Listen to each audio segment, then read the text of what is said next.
Assalamualaikum warahmatullahi wabarakatuh.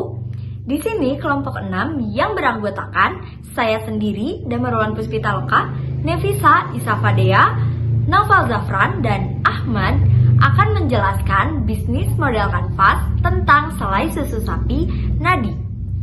Nadi adalah nama brand kita. Apa sih Nadi? Nadi adalah singkatan dari nama-nama kita, yaitu Naufal Zafran, Nefisa, Ahmad, Damar, dan Isafa. Yang pertama ada key partner, mencakup outlet, e-commerce, Instagram, WhatsApp, komunitas pecinta kuliner, dan relasi antar teman. Kedua, key activity, mencakup pembelian bahan baku, pembuatan bahan selai susu sapi, pengemasan produk, dan pemasaran. Selanjutnya ada channel. Channel di sini kita akan menyebarkan melalui media sosial seperti Facebook, Instagram, TikTok, WA, dan lain. Yang kedua ada e-commerce. Kita akan menyebarkan melalui Shopee, Tokopedia, dan Lazada. Yang ketiga ada ojek online. Kita akan menyebarkan melalui Gojek dan Grab. Dan yang terakhir kita akan membuat aplikasi produk dan link website. Selanjutnya ada customer relationship. Di sini kita akan bekerja sama dengan minimarket atau toko. Terus kita akan bekerja sama dengan reseller offline atau online. Terus penjualan di outlet dan penyebaran melalui relasi teman. Customer segment selai susu sapi.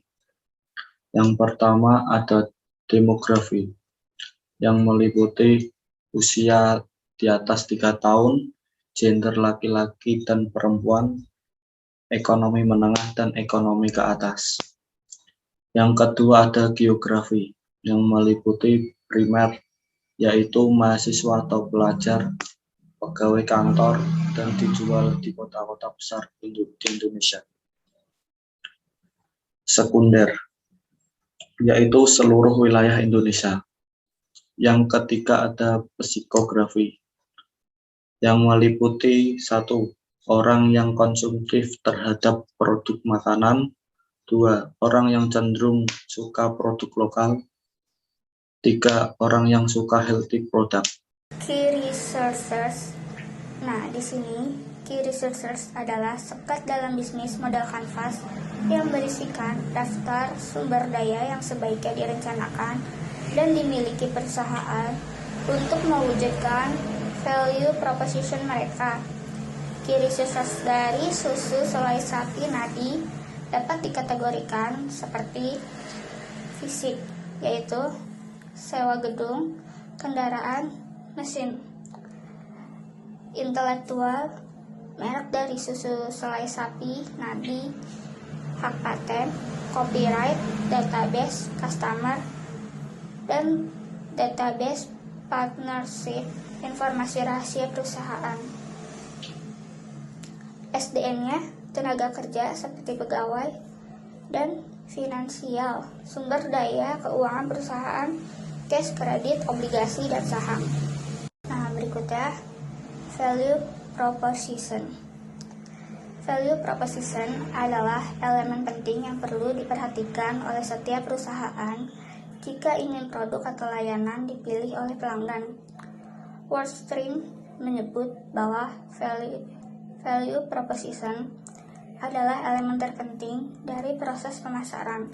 Lewat value proposition akan lebih mudah menunjukkan pada calon pelanggan soal kelebihan dari produk. Selain itu, alasan yang membuat produk ini lebih baik dari pesaing juga akan ditonjolkan lewat hal yang satu ini.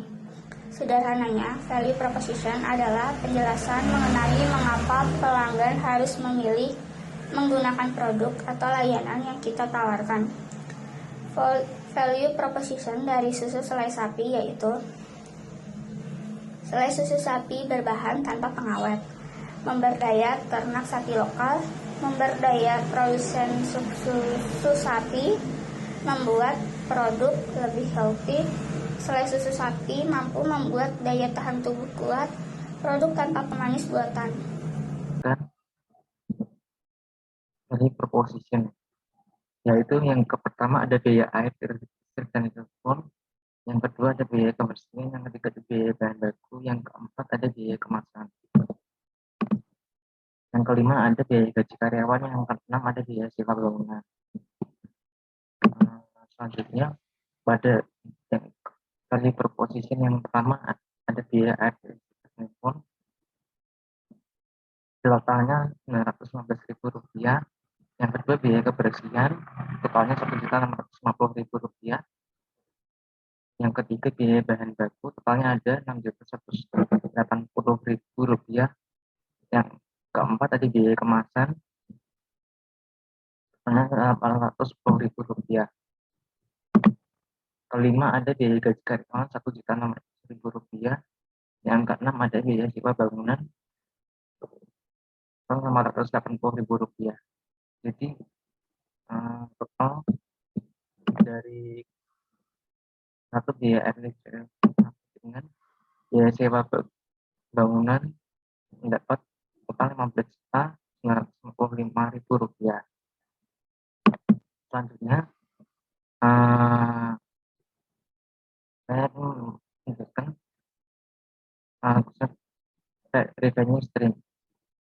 Revenue streams ini berdasarkan tentang tujuan penjualan selai susu sapi. Tujuan penjualan selai susu sapi itu untuk mengetahui kelayakan usaha pada penjualan selai susu sapi. Revenue streams ini menggunakan bisnis model kanvas dengan pendekatan kualitatif. Penelitian ini merupakan jenis penelitian deskriptif menggunakan informasi seperti target penelitian yaitu pemilik selai susu sapi. Penelitian yang telah dilakukan menunjukkan bahwa pelajar, mahasiswa, pekerja kantoran, dan juga anak-anak muda yang